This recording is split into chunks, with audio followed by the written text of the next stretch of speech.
Welcome back to the Suicide Prevention Show on 1360 WLBK. We're in studio talking with Greg Coughlin about his experience in his story of recovery. Greg, thank you so much for coming out today and visiting with us and our listening audience.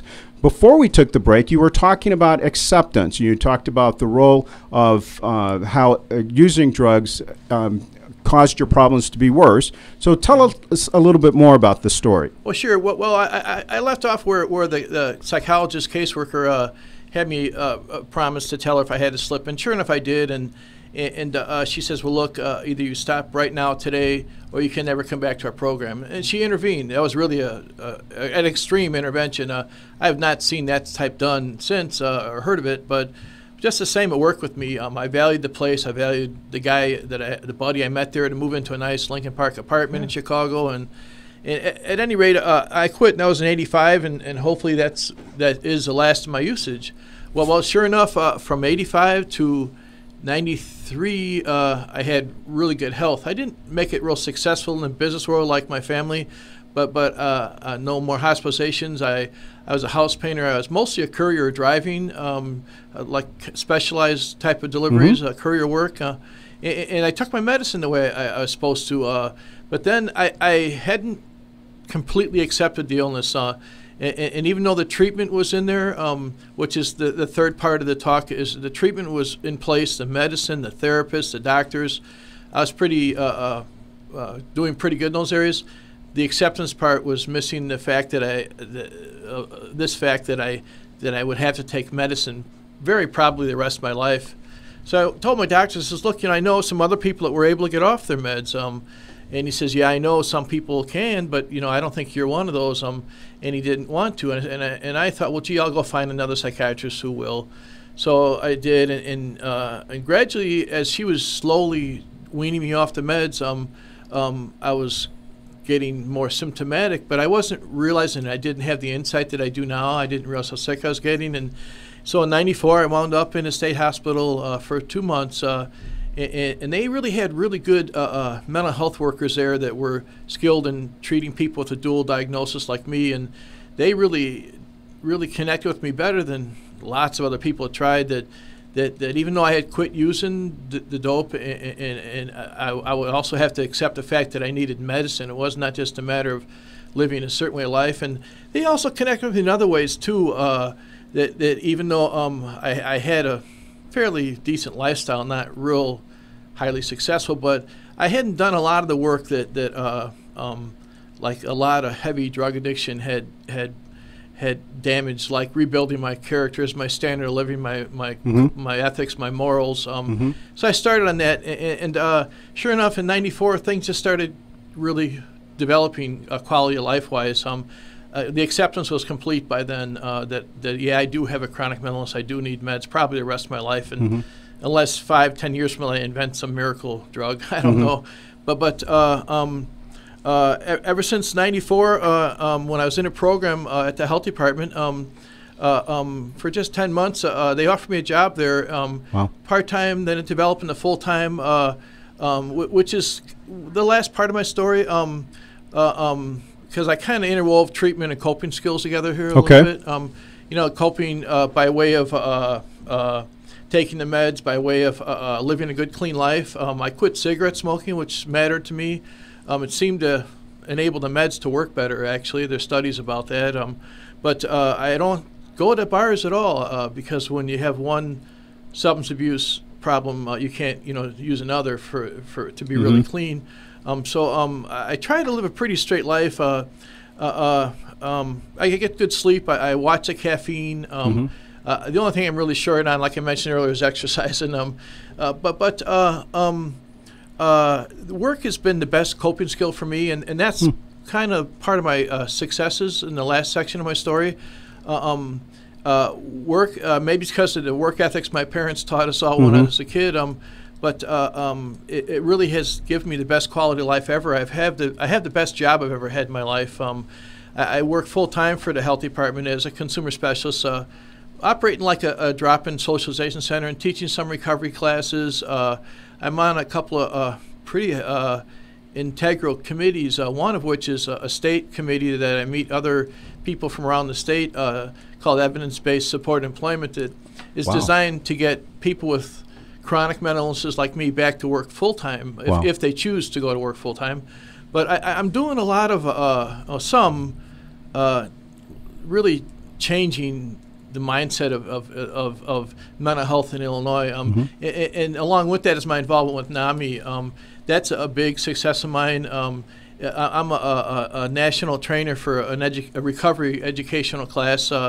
I train other people to teach it. And I also teach the class, and then I'm a national trainer to train people to present their stories in a similar sort of fashion I'm doing here, but only it's different in person with a video. But my involvement with NAMI is great. I'm on the NAMI Illinois State Board. NAMI is kind of like not a substitute family, but like a second family to me. Yeah, and where I work is tremendous. I can't speak enough for the work thing. But some of my hopes, I guess for me personally, is that maybe if I exercise a little bit better and I'm in a little bit better shape, I'll have more, easier living because I'm a little overweight and that affects things, you know. But a dream of mine is that, and it may sound kind of out of my reach in my lifetime, but maybe not my nephew's lifetime, not that they need it, but in that generation, maybe they'll invent, medicines that literally do cure mental illness. Maybe they'll have a lab test saying, oh, yeah, you have schizoaffective, or you have a mood disorder, or you have just severe clinical depression, and yeah, here's the pill, and take it, and in 3 months or a year, it's cured, and that's it. I really do dream like that. I work towards that, and a little bit in the NAMI work, and at the health department, we put our efforts a little bit into that regard. But the other part that the success is, and it really is something I learned when I went to Narcotics Anonymous meetings for a little bit. When I needed that support, is and they say this at the meetings that are open to the public too, is that you get it by giving it away. I like doing volunteer things like speaking here. I speak at a lot of other places, mostly in the DuPage area, but I occasionally get around the state. But it matters a lot to me to make a difference and to help other people. I just hope someone might get something out of this talking on the show, to where it might improve their life or help in some way or another. But one last thing I wanted to say that helped me tremendously was my treatment part. I left out a part of when I told the treatment story, and that's that when I was in therapy, a therapy group that I was taking at the health department had a class on family relationships. And one thing that my dual diagnosis kind of interrupted tremendously was my relationships that I had with my family. Yeah, it really, to put it mildly, it created a lot of disharmony with me and my family, my immediate family. I'm not married, but my brothers and sisters, my parents. And in this class I took as part of my treatment back in '94 or '95, really taught me some things like, I really can't change the way they're trying to help me, or sometimes they don't understand what I'm going through. I couldn't change that, but I could certainly change how I react to that, And so I learned to accept the help that they were able to give. Some of my family to this day think that, hey, I'm just going through a rough time and I have residual effects because I chose to do drugs. Well, that's what some people think, and they don't understand that they're both literally brain disorders. So I accept it and I say, well, if they want to pop for the bill at dinner because they think I'm not as successful in the business world, then that's great. I'm happy to accept their help. Whereas at one time I thought, well, gee, they should just learn all about this stuff and do things what they're supposed to do it the right way. But the class really taught me to accept other people wanting to help in the way in which they're able to give help.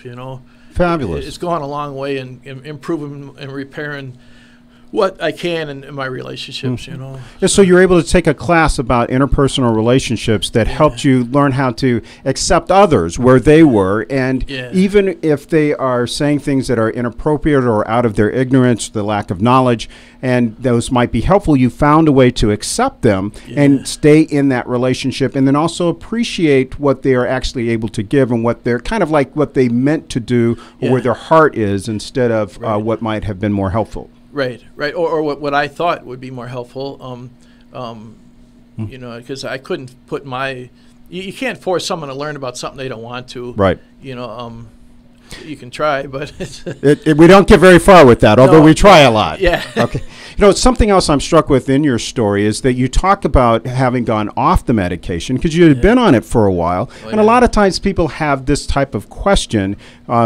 People tend to think in terms of asking people to just have you taken your medication, can you stick with it? But it seems to me that you were trying to do something reasonable at that time, and you did it with a different psychiatrist. You found out that the symptoms returned, and with that gave you the evidence you needed to kind of come back and stick with the medication that they had been giving you. Oh, sure. And you know, one thing, I'm glad you reviewed that, Mike, the way you're doing, because one thing that I didn't have the skill of was insight.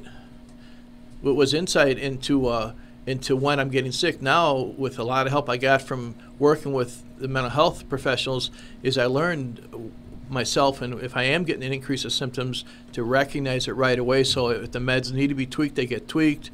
And I stay a lot healthier that way. So fabulous. Working with other people who can help you kind of look at your symptoms and help you stay on track. But a lot of this also sounds to me like you were able to find relationships where you could trust those people and where you could work with them, and they sounded like very healthy relationships. And it wasn't easy. A good doctor, psychiatrist didn't just show up. I went to a number before I found a good one that was a good match with me, you know. So fabulous. And so you had to persist. You're listening to the 1360 WLBK Suicide Prevention Show. We've been talking with Greg Coughlin from NAMI DuPage Speakers Bureau. Greg, thank you so much for being in the studio with us today. You're welcome, Mike. I'm glad to be here. And that's the Suicide Prevention Show for today.